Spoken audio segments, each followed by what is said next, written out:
Omukunda gwedhina Jesus oteya ogwali omukunda gwatseyika nawa kutya omukunda gwaakriste. Omukunda ngoka gwali ogo ondombe yomeya omatalala taga talaleke omutima gwaayehe mboka tayeya mugo yokomikunda dhilwe dhi ili. Momukunda muka omwali muna euvitho lyoohapu yakalunga lyakwata miiti. Iitya yombiimbeli oyali oyo ombepo tayi fudhilwamo kukehe gumwe gomomukunda moka. Owino oyo yali oshikulya shasiku kehe. Oondunge nuunongo owali wafa omahini ngoka ganuwa kokanona kehe hoka takeya muuyuni. Kapwali ngu ashupako kugo. Moluudhiginini mbuka mokulongela Omuwa, omukunda nguka ogwali gwa yambekwa nolundji omaluvalo gawo ohaga kashuulila kokule. Oyo ohaya kaninga aayuvithi yohapu yakalunga yapyokoka, aatonateli yiiniwe, aayinekelwa, aapangi haya lelepeke omauvu goludhi keshe kutya ogo pambepo nenge ogo panyama.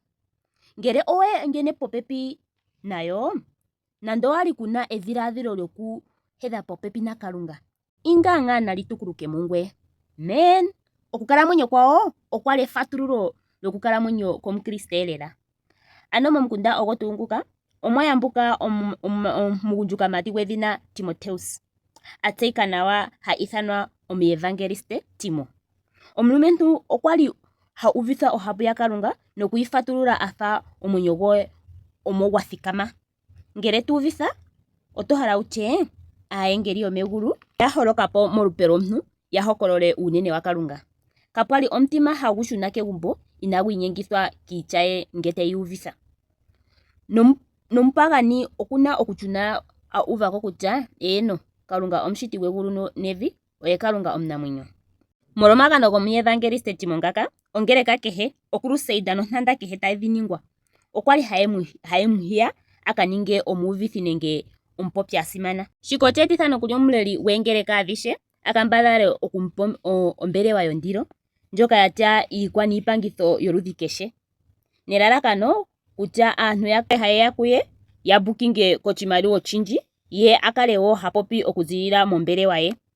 Kayishi ishewe okuya koontanda nokongeleka alushe, ashike ota popi okuziilila moradio. Ngaashi oshinima shika shali tashi kwelengendja onga edhiladhilo ewanawa, kuye oshali omwiigo gomutondi egumonena kokule. Okwetshitindi thiluthilu nomutima gwe agushe. Ta popi kutya alushe aantu mba haya ningi iimaliwa mokulongitha edhina lyakalunga, ehulilo lyawo ohali kala osithathoni.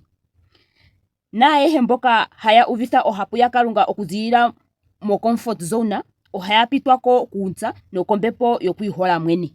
Komuevangeliste Timo okuuvitha ohapu yakalunga kakwali ike anuwa oshinakugwanithwa shomuuvithi shoena okuninga, ashike oshali ekwatathano lye enene nakalunga nonutshitwe ndyoka lya tekelwa okuziilila keputuko lye komukunda gwawo. Ano okukala kwe ayoolokako shoka tashi mufalitha kokule okwa ziilila konkalamwenyo ye yiifupipiko kukalunga nokonkalamwenyo ye yanathangwa. Shoka tashi ulike kutya okukala sha moshigwana ihashi ziilile kotekinolohi nenge kiilongithomwa yondilo yopashinanena. Noonkondo dhokukala oshilongithomwa mokutaandeleka evangeli ihashi zi mo comfort zone, ashike ohayi zi mokukala omudhiginini gwaashoka wetshi yambekelwa, omwiifupipiki nokukwatathana nokuyakula aantu ooyakweni. Ano wukale omwiinekeli ihatengauka mukalunga ngoka ekuhumbata sho wapiti miihuna nomiilikama mbyoka yali yina okukuthiga wa shanagulwapo thiluthilu. Okwa tsikile nokuulika kutya David mokuputuka kwe talwitha iilikama mbyoka yili aatondi yiimuna ye, nokwali heyi sindi talongitha uunongo noonkondo. Uunongo noonkondo dhika tadhi ziilile kukalunga omunamwenyo. Oshali shemugwanena okutsikila okwiinekela moonkondo dhakalunga okusinda aalwithi ye ayehe.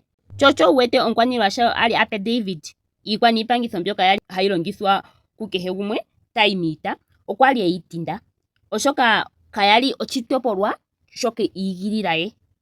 Einekelo lye kalali mushoka aakuuyuni haye shi ithana egameno, ashike olyali mukalunga omunamwenyo ngoka hamonikwa ashike nomeho geitaalo. Omukwaniilwa Saul kali ewete egameno ndyoka lya gongalela David. sho ocho ali ta ipula kutya okuna okupa David egameno liulitho.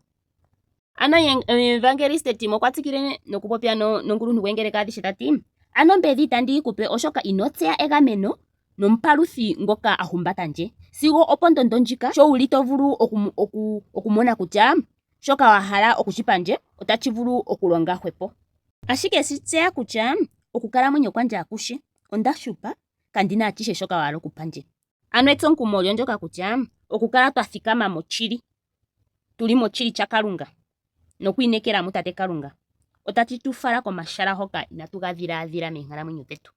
Ano kala wuli moshili ngoye ino etha nando oshinima muuyuni muka shikulundulule eitalo lyoye ndi wuna mu tate Kalunga. Tate Kalunga ne muyambeke ye nakale pamwe nanaa mushe.